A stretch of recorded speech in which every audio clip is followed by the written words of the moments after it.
Assalamualaikum warahmatullahi wabarakatuh. Kali ini aku mau bikin nastar yang dia itu glowing banget. Dia lumer di mulut tapi juga renyah. Kemudian kulitnya itu nggak retak ya.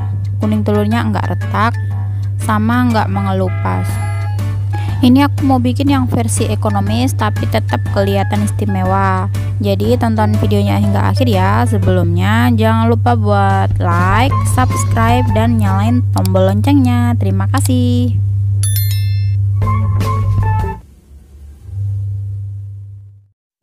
Pertama-tama aku mau ayak 5 sendok makan gula halus. Gula halus aku ini udah lama jadi bergerindil-gerindil kayak gini. Jadi aku mau saring dulu biar halus ya.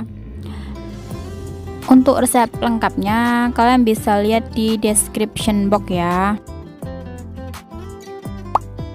Kemudian margarin, di sini aku cuman pakai margarin.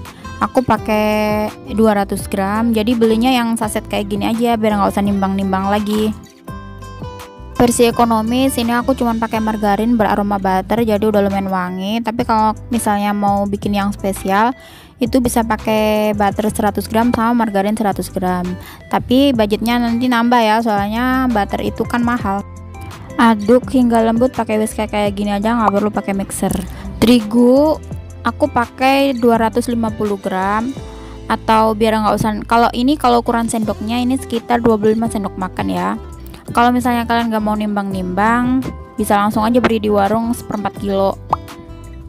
Kemudian maizena aku kasih 2 sendok makan atau sekitar 20 gram ya. Maizena bikin nastarnya jadi muprul atau renyah ya. Nah kalau udah bergerindil kayak gini, aku mau lanjut ngulen pakai tangan aja ya. Sebelumnya jangan lupa buat cuci tangan dulu. Biasanya kalau nastar yang spesial ini bisa dikasih susu sama keju. Nanti jadinya akan seperti ini, dan kalau udah bisa dipilin atau udah bisa dicetak, udah bisa dibentuk kayak gini, kita siap buat isiin selai nanasnya terus dibulet-buletin. Jadi biar besarnya sama, aku pakai takaran sendok takar kayak gini.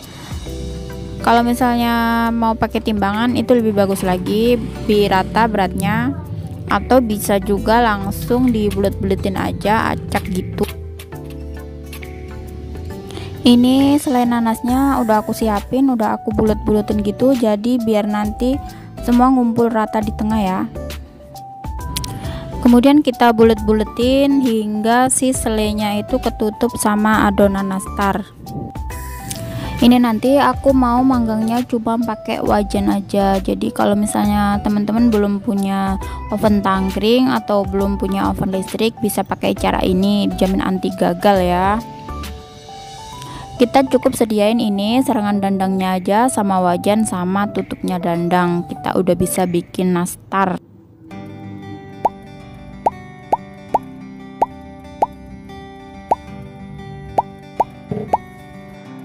Kita lanjutin buat nyetak hingga habis ya.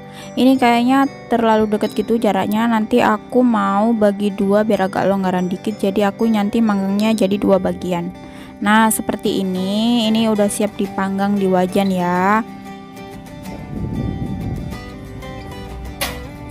Nah ini aku panggangnya pakai api kecil sekitar 25-30 menit. Kita tunggu hingga matang. Dan ini hasilnya setelah matang, dan ini udah agak dingin. Bawahnya enggak gosong dan enggak lengket juga ya, walaupun cuman dipanggang di wajan aja. Kemudian ini aku sementara nunggu dingin, ini aku mau bikin olesan buat kue nastarnya. Ini aku kasih 2 sendok makan minyak goreng dan 1 butir kuning telur. Kemudian aku kasih 2 tetes pewarna kuning telur. Hasilnya seperti ini. Jadi olesan ini bisa buat ngerekatin keju kalau misalnya mau ditambahin keju di atasnya. Baru deh setelah benar-benar dingin, kita bisa oles kuning telurnya tadi ke permukaan nastarnya satu persatu. Olesan nastarnya tadi aku emang sengaja bikin sedikit dulu. karena nanti kalau lama-lama di suhu ruang itu biasanya akan mengental gitu ya, jadi susah buat diolesin. Jadi nanti kalau misalnya kurang kita bisa bikin lagi. Jadi nanti kalau udah semua kita bisa ulangin lagi, tapi kayaknya aku nggak perlu aku ulangin lagi ya.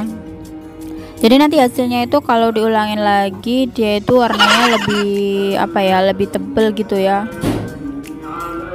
lebih nggak transparan sama nastarnya. Ini contohnya aku kasih lihat yang aku ulangin lagi. Jadi kalau misalnya mau yang lebih istimewa, nastar yang spesial itu bisa diulangin sampai 2 atau 3 kali. Terus biar nggak retak, aku manggangnya pakai api kecil banget, terus sebentar aja, jangan lama-lama biar dia gak gampang mengelupas. Ini yang aku ulangin 2 kali tadi, hasilnya kayak gini, hampir mirip ya. Ini dipanggang lagi pakai api kecil aja sekitar 5-7 menit. Karena cuman dipanggang bentar aja, cuman buat matengin kuning telurnya, jadi dia bawahnya nggak gosong ya, tetap seperti tadi. Pas masukin ke toples harus tunggu bener-bener dingin ya, biar dia nggak gampang jamuran.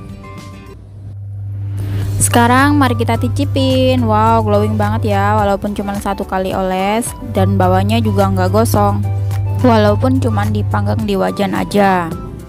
Tuh lihat dalamnya rapi banget kan, selainya bisa ngumpul di tengah gitu rata. Karena tadi kita udah bulet-buletin dulu selainya. Rasanya lumer gitu, lembut, nggak keras.